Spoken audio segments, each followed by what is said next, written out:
What's up? Welcome into your daily Buckeye Blitz for Tuesday, May 2nd, 2023. I'm your host, Joe from the Buckeye Cast. Hope you checked out our Sunday night show on YouTube Live. Go back and check out all those live episodes with me, Jeff, and Sean. We always get a little squirrely on Sunday nights, so must be the brown stuff, the bourbon flowing. So check that out. And I got a quick question for you guys. Please, I want you to please answer in the comments if you would. Would you be interested in a daily live episode of just me, like, let's say 4 p.m. Eastern? PC, I already got your vote. Thank you very much. But everybody else that hasn't chimed in, please leave me a vote. Yes or no? Would you be willing to watch a daily Monday, 7 days a week? Boy, Sunday's going to be a bitch. I already do 2 shows on Sundays. Anyway, all right. I'm committing to it right now. What do you think? 4 p.m. Eastern. Maybe should we change the time on the weekend? Go a little earlier? I don't know. Anyways, for now, we'll go 7 days a week, 4 p.m. Eastern, 30 minutes. So 4 to 4:30, maybe 40 minutes if we stretch it out on something. But just a 30-minute live show. Would you guys pop in there for that on a daily basis? I know a lot of you are working, if you're at a desk job or in the car or a truck, driving, maybe you want to pop into a live show and you can communicate, drop in the chat, your questions and comments there. I'll have a topic running that I'm talking about, and then we'll see how the chat, changes the conversation or if at all. So let me know what you think. I took way too long to explain that. So anyways, today we're doing recruiting and portal update. We've got some serious roster changes, and we have some 2024 recruiting updates with the commitment of running back Jordan Lyle. My first question, though, is what do you guys think about the second wide receiver going into the portal? Caleb Brown entered late Sunday night. They took it down to the last minute. Second-year guy hopped in the portal. Do you think so? That's the second of the 22 class that went into the portal. Caleb Burton went in last week. Do you think Heartline misevaluated this 2022 receiver class, or is the 23 class just chasing guys out of the locker room, or at least out of that wide receiver room? What do you guys think? I'm looking at the rankings, and if the 24/7 recruiting rankings are any indication, I'm not sure Heartline missed on guys. They're all the same. All 4 receivers in that 22 class are like the exact same body type, 5'11", 6 foot, 170 pounds. Kojo's a 190s, kind of a little bigger, but Caleb Brown's a 195. He originally was a running back. So you got Caleb Burton, 6 foot, 165. So these guys are like 4 of the same thing. Keon Gray's 5'11", 170. So that's the weird part for me, is like, why would you bring in 4 guys that are like the exact same body type? They seem very similar in skills. So, but as far as their recruiting rankings, I know you as a coach, as a Brian Heartline, you can't rely on those. You have your type, and you need to see these particular set of skills. Right. So Caleb Brown hops in there. I thought he was probably the best one of the 4, at least the one that had gotten the most reps in spring practice and stuff so far this year. But he's gone. He was a high 4-star, 9.684 composite. For comparison, Caleb Burton was a 9.465. He went through multiple injury issues in high school, though, and not sure he ever shook them off. But then Keon Grays, he's a 0.9627, another high 4-star. And then Kojo Antwi, a pretty high 4-star, a 0.94. Those are all the composite numbers. So none of these guys are, slap dicks or something. These guys are all highly rated, and obviously Heartline thought they were, worth an offer and taking their commitment. So I don't think he misevaluated this class, but let me know what you guys think. Moving on, I want to talk about offensive lineman Josh Simmons commits from San Diego State, commits to the Buckeyes. And we got what else? D tackle Taiwan Malone.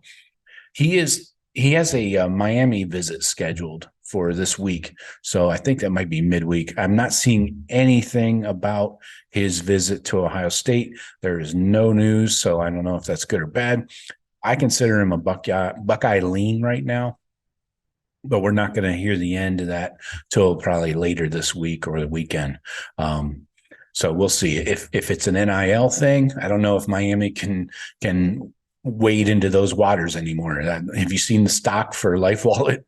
I think Ruiz is in trouble financially, anyways, and who knows what else.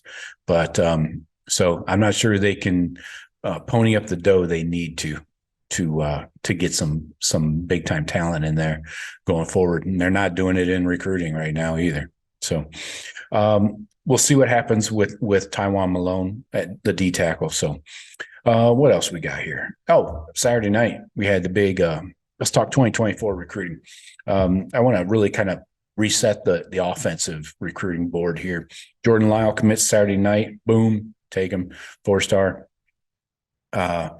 composite. Anyways, so running back is done and doneer. We got 3.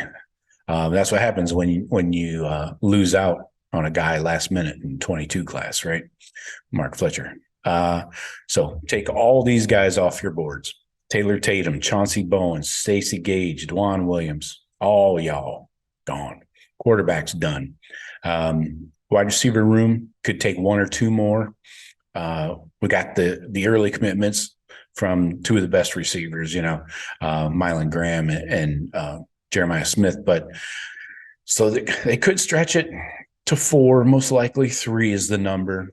I like the St. Louis kid, 4-star Jeremiah McClellan, another Jeremiah. He went to the same high school as Cam Babb and Cam Brown.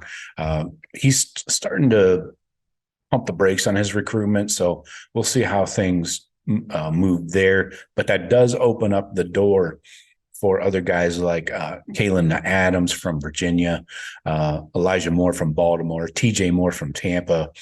So McClellan is a natural fit for the slot, but not Adams or Elijah Moore. So, and I would take JoJo Trader off my board too. He had his chance to visit and chose to go to the Miami spring game instead. It's fine. It's his decision. I'm not shitting on the kid, but I just think we're moving on. We're on to Cincinnati or to somewhere else. St. Louis. How about that? All right, tight end. Pretty clear, cut and dry there. We got, the commitment, Max LeBlanc, a couple weeks ago.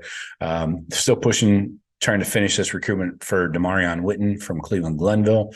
We know how these Glenville kids play it. They Teddy Sr. has them play it slow so that all the kids can get the coaches coming through there and getting looks.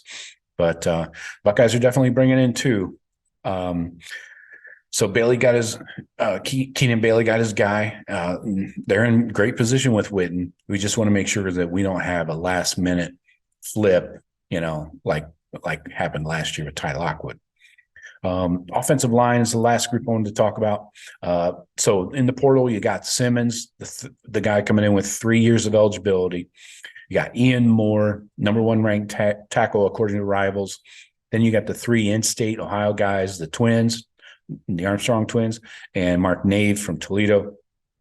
So now, since Fry brought in Simmons, I think he probably is just looking for one more nationally ranked guy.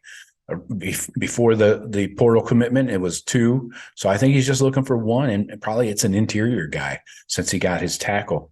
You got Gerby Lambert, Brandon Baker. They're set up for official visits this summer in June. Liam Andrews has visited a couple times, and they're still high on Nathan Roy from Wisconsin. Jordan Seaton, the tackle, I think they're completely passing on him at this point. He just recently transferred to IMG also. But yeah, so that's where we're at on the O line. So that wraps up kind of the refresher on the recruiting board for the offense. Some commitments we're really just waiting on, and we're going to take these any day. Corners, the two corners, Aaron Scott and Bryce West. A lot of chitter chatter, especially with Michigan and Aaron Scott. I'm not too concerned. I just don't think a decision's coming anytime soon. I think it's probably going to could go through the football season. I think we're not going to see a decision from Aaron Scott before his senior year. Then Bryce West, who knows? Reggie Powers, I think the Buckeyes are just waiting for him to pull a trigger. He's been doing some more visits and stuff like Michigan State and Kentucky. I've seen him post some stuff on social media. So maybe he's just getting in some visits since it's, summer still or already, whatever. I don't know. And Demarion Witten waiting on his commitment. Again, two Glenville guys. I am going to play a little bit of bad news for you. Sorry, PC, but crystal balls for a few guys here that are not good for the Buckeyes. So the linebacker Edwin Spillman, he has 3 crystal balls to Tennessee right now, and they're all relatively recent. Still has an official visit scheduled for Ohio State June 9th, but then has an official to Tennessee June 16th. So all those crystal balls are coming in for Tennessee. He's from Nashville, so understandable. Crystal balls for Charles Lester III to FSU. So Florida State keeping him home. Still has an official scheduled for Colorado June 9th, and then Ohio State June 16th. I don't know if I read much into that Colorado visit. And then the last one is for the crystal ball for Illinois defensive tackle Justin Scott to Miami now. That's interesting. He has a Georgia visit set for June 2nd, Ohio State visit set for June 23rd. If you remember back in January, he had a date set to make a decision that early. And it was pretty much Notre Dame, hands down, for the big D tackle. But he paused it, put it on hold, said he's going to continue to visit schools and everything. So looks like Miami swoops in and takes what would have been a Notre Dame guy. So interesting there. And in case you guys have seen this safety transfer in the portal, Jalen Key from UAB, he has Ohio State in his top 5 or 6. I didn't see the list, but I heard about it. Ohio State's not in on a safety. I don't even think they talk to him. We don't need another freaking safety, man. So if you see, sometimes you gotta wonder, these kids put out these lists, and obviously they want to get all the clicks they can and everything and get the views. So they put Ohio State, put the Buckeye logo on their graphic, and it's like, oh, Ohio State's interested in him. No, probably not. Our safety room is just fine. We got a corner and a safety in this last portal class. So it's hilarious though, trying to get credit for something. I don't know. Anyways, a lot there. I know it's kind of a potpourri, a mixed bag of stuff, but hit me up with your comments. Let me know what you think about a daily 4 p.m. Eastern 30-minute show live. And I'll just lay out a topic and we'll go. So let me know what you guys think. Yes, no, maybe, but I'll talk to you later. Go Bucks.